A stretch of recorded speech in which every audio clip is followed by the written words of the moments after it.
लेकिन एक चीज़ मैं ज़रूर बोलूँगा कि डेमोक्रेसी में प्रोटेस्ट करने का हर एक को हक है, लेकिन उस हक के साथ साथ कोई काम बंद नहीं होना चाहिए। हक पूरा है आपको कि आप प्रोटेस्ट कर सकते हो किसी भी चीज़ के लिए, लेकिन ये भी देखना है हमने कि अगर एक नेशनल इम्पोर्टेंस का काम है तो इसमें कोई डिले नहीं होना चाहिए। चलो आपने आज कल से मुझे लगता है ये आपने बंद करके रखा था,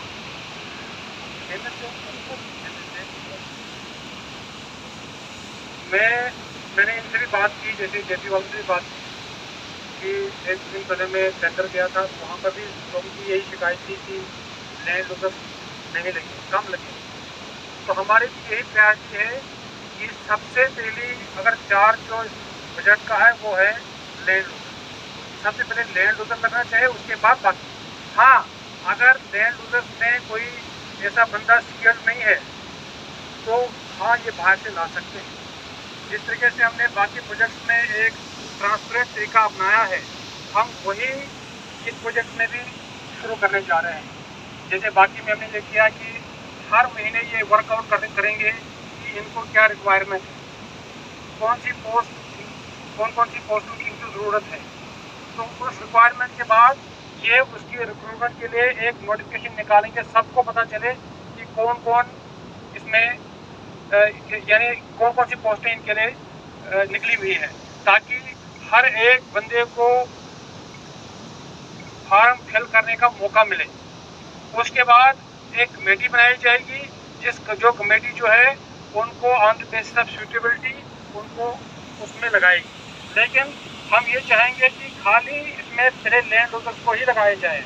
हाँ, अगर ये लैंड होल्डर्स के बाहर किसी को लगाना चाहते हैं, कोई स्किल्ड बाहर से लाना चाहते हैं, तो उसके लिए भी हम एक राइडर लगाएंगे कि अगर बहुत ज़्यादा ज़रूरी है किसी को बाहर से लाने के लिए और यहाँ अवेलेबल नहीं है वो, तो उसके लिए भी इनको पहले परमिशन लेनी पड़ेगी अपने मुखिया साहब से या एडमिनिस्ट्रेशन से।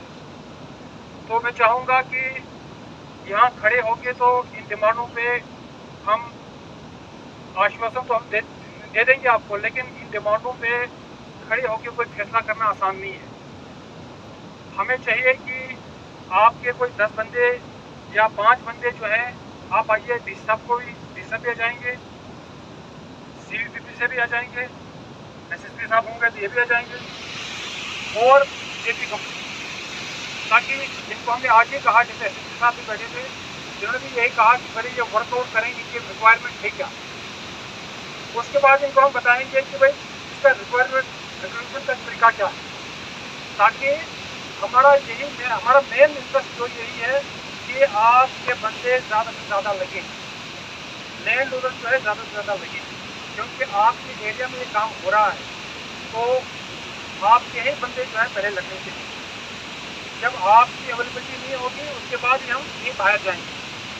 लेकिन ये गुजारिश सबसे यही करूँगा मैं कि आगे कहीं भी अगर आपको लगता है कोई ग्रीवेंस किसी भी कंपनी के बारे में, किसी के बारे में हो, तो आपको पहले हमारे पास आना चाहिए, हमारे पास एक नोटिस देनी चाहिए आपको कि हम ऐसा करने जा रहे हैं, तो हमें पता तो चले कम से कम कि आप कुछ करना चाहते हो।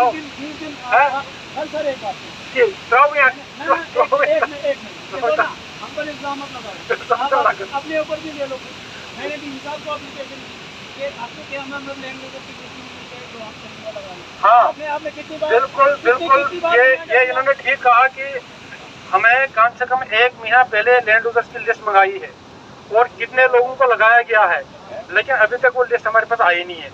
मुझे उम्मीद है कि आगे से हमें इस चीज़ के बारे में कोई शिकायत नहीं आएगी।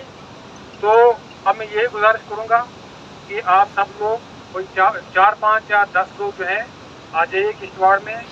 1 बजे का टाइम रखते हैं, ताकि अगर कोई एग्रीमेंट हो आपके सामने और हमारे इनके सामने, तो वो एक साहब के सामने हो, SSP साहब के सामने हो, जो मेन एम्प्लॉयर है CVPP, ये भी उसमें बैठे, ताकि हम इकट्ठे होके वर्कआउट करें कि यार किस तरीके से इनको एकोमोडेट किया जाए।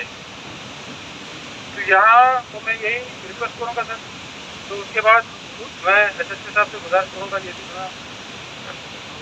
हमारे यहाँ मुखिया साहब, एडिशनल डीसी साहब और ACR साहब हैं, शेरू जी, और बाकी यहाँ सारे आप लीडर साहिबान जितने भी इस प्रोसेस में एजुटेशन में हमारे दोस्त हैं,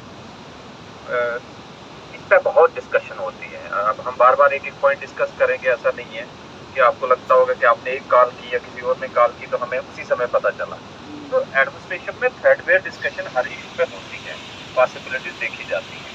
जैसे रैटले का इशू चल रहा था तो वहाँ दिक्कत ये थी इस पर्दे के पीछे क्या है, किसको ला रहे हैं, किसको छोड़ रहे हैं। तो आपको बड़ा मैकेनिज्म मंथली बेसिस पे नोटिफाई करते हैं, हर महीने की 15 तारीख को फॉर्म लगते हैं वहाँ, और वो भी ऑनलाइन फॉर्म का प्रोविजन कर दिया उसने। तो उससे ये हो गया कि अगर 100 बच्चा अप्लाई करता है, पहले 15 ही लगे, बट किसी स्क्रूटनी से मैकेनिज्म से ट्रांसपेरेंसी आ जाए, सामने दिखे। अभी इससे मैं शेरू साहब से और मुखिया साहब से बात कर रहा था कि पहली बात कि आप कल फर्निश कर दो लिस्ट जो लगे हैं लैंड लूजर, 250 है तो लिस्ट डिस्प्ले होनी चाहिए। मेरे लिए आपको यहाँ से उठाना पल का काम है, मैं गारंटी से कहता हूँ, लाइन ऑर्डर से हम करते हैं। बट करें किसके साथ? आप सारे अपने भाई है, इन्हें कोई रिलेशन में भी होगा, तो हम उस स्टेज पे नहीं आना चाहते। इनको इसीलिए कह रहे हैं कि आप भी ट्रांसपेरेंसी लाओ, अपनी लिस्ट पहले डिस्प्ले कर दो। दूसरा जो रिक्रूटमेंट कमेटी इनकी है वो मैं भी रिकमेंड करता हूँ, एडमिनिस्ट्रेशन का एक रिप्रेजेंटेटिव उसके बीच होना चाहिए। ये कह रहे हैं कि 3 साल पहले होता था, फिर वो मॉडल चला नहीं, तो उसके बाद उसको डिस्बैंड कर दिया गया। तो हैंसफोर्थ मैं डीसी साहब को भी कह दिया, एक मेंबर एडमिनिस्ट्रेशन का होगा, वो इम्पार्शियल होगा, तो उसमें ना आपको आपत्ति होगी ना इनको होनी चाहिए। भले ही वो म्यूट स्पेक्टेटर बन के देखता रहे क्या हो रहा है, बट उसके प्रेजेंस से क्या है, इन पे भी डर रहेगा। ये अपनी मर्जी पे। तीसरा यहाँ कंपोनेंट जिसको हम इग्नोर कर रहे हैं या आप उसको हाईलाइट नहीं कर रहे हैं, कंट्रैक्टर्स किसको लगा रहे हैं। अराउंड 50 कंट्रैक्टर्स के आसपास हैं। तो कल की मीटिंग में चंद कंट्रैक्टर भी बुलाओ, they should be made accountable. हम शेरू साहब को तो पकड़ रहे हैं, ये तो 50% इनटेक कर रहे हैं, 50% तो कंट्रैक्टर कर रहा है, वो कहाँ की लेबर ला रहे हैं। सो कंट्रैक्टर भी आने चाहिए, पार्ट ऑफ द एग्रीमेंट वो भी होने चाहिए कि वो भी इंश्योर करेंगे कि पहले लैंड लूजर और उसके बाद डिस्टेंस के हिसाब से, ठीक है ना। तो ये मैं इम्प्रेस करूंगा वहाँ मीटिंग में भी, डीसी साहब से भी, और आपका लेबर ऑफिसर जो होता है उसको भी कहेंगे, उसकी भी इन्वॉल्वमेंट होनी चाहिए। और जितना आप स्पष्ट करेंगे ना जाहिरी तौर पर, वो इतना अच्छा रहेगा। तीसरा ये है कि अभी ये जो 15 की रिक्रूटमेंट है इसको रोको, मीटिंग करो, मीटिंग के बाद आप कैरी करो। ऐसे नहीं कि हम यहाँ से जाएं आप लिस्ट निकाल दें, that should not happen. Skilled labour अगर आपके पास है तो वो इनको चीपर पड़ती है, समझना।